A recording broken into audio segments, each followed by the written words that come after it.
ভাবতাছি তারে লইয়া ঘুরতে যাবো ট্যুরে, সে দেখি আমার ছাড়া একা একা উড়ে পুরা দুনিয়া ঘুরে ফিরে আমার লয় না খোঁজ। আমি প্রচন্ড জেদি টাইপের একটা মেয়ে। আমরা যারা শিল্প সংস্কৃতির সাথে জড়িত, নাচ গান আর্ট, আমরা একটি স্পেশাল মানুষ। আমি তোমাদের মতো মানুষ, বাট তোমাদের মতো এতটাও সাধারণ না। আমরা যারা মিডিল ক্লাস ফ্যামিলি আছি, তারা যারা একটু বেশি মানে ধর্মভীরু আর কি, তো তাদের মধ্যে যদি কোনো প্রতিভা থাকে, গান যদি কেউ গাইতে পারে, তারা শুধু চায় যে তাদের ঘরেই তার মেয়ে গান করবে। তো আমি গাইতে গাইতে কখন যে প্রফেশনের দিকে চলে আসছি, এবং কেউ চায়নি কখনো যে আমি গান গাই, গানটাকে পেশা হিসেবে নিই। আমার বাসা থেকে অনেক না করতো, আমার আত্মীয় স্বজনদের অনেক কথা শুনতে হতো। দেখা যেত যে আমাকে তারা পছন্দ করতেন না, এখনো হয়তো বা অনেকেই করেন না। তো আমি আত্মীয় স্বজনদের বাসায় যেতামও না, আমি গান গাইতাম বলে আমি খুব হেল্পফুল পার্সন। আমার কাছে আমি যাই না বলে যে কাউকে হেল্প করবো না এরকম কিছু না, কিন্তু আমি আমার ফ্যামিলি থেকে ওই যে এত এত এত এত কথা শুনেছি, এরকমও হয়েছে আমাকে গান গাইতে দিবে না, কিন্তু তারা কিন্তু ঠিকই টেলিভিশনের সামনে বসে অন্যের গানের প্রোগ্রাম এনজয় করে।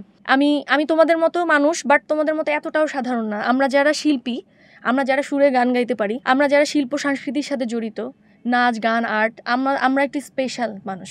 250-টিরও বেশি ডিজাইন অপশন নিয়ে ওয়ালটন স্মার্ট ফ্রিজ, বোঝে আপনার প্রয়োজন। আমাদের বিভিন্ন প্রোগ্রাম হতো, তখন তো আমি ওখানে এনলিস্টেড, আমাকে আর্টিস্ট হিসেবে ডাকতো, আমি যেতাম, একটা পারিশ্রমিক পেতাম। প্রথম পারিশ্রমিক পেয়েছিলাম 200 টাকা গানের। তো এটা 2008 সাল 7 সালের দিকে। তো তখন না মানে এখানে গান গাইতাম, গানের প্রোগ্রাম করতাম, এই খবর চলে যেত আবার গ্রামে, সিরাজগঞ্জ। তখন আমার ওখান থেকে ফোন দিয়ে বলতো যে হ্যাঁ, এই বাস স্ট্যান্ডের প্রোগ্রামে গান গাওয়ার জন্য তোমাকে হারমোনিয়াম কিনে দেওয়া হয়েছে, হ্যাঁ তোমাকে রাস্তার উপরে অনুষ্ঠানে গান গাওয়ার জন্য হারমোনিয়াম কিনে দেওয়া হয়েছে।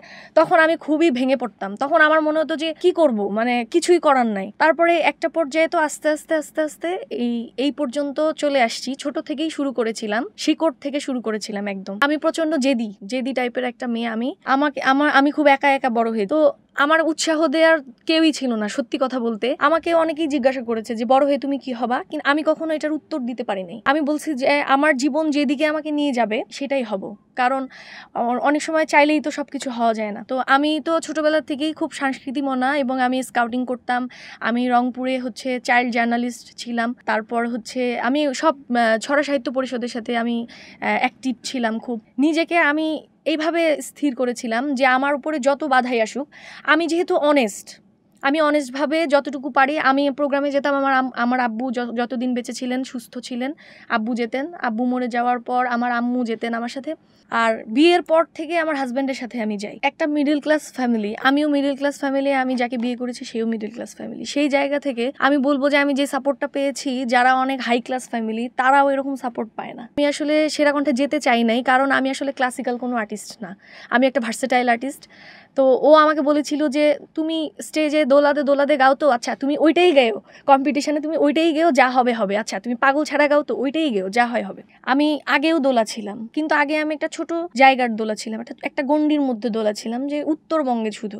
কিন্তু এখন আমি সারা বাংলাদেশের দোলা। জানি না কতটুকু যেতে পারবো, অনেক দূর যাওয়ার ইচ্ছে আছে, এবং খুব সম্মানের সাথে সুরের সাথে বেঁচে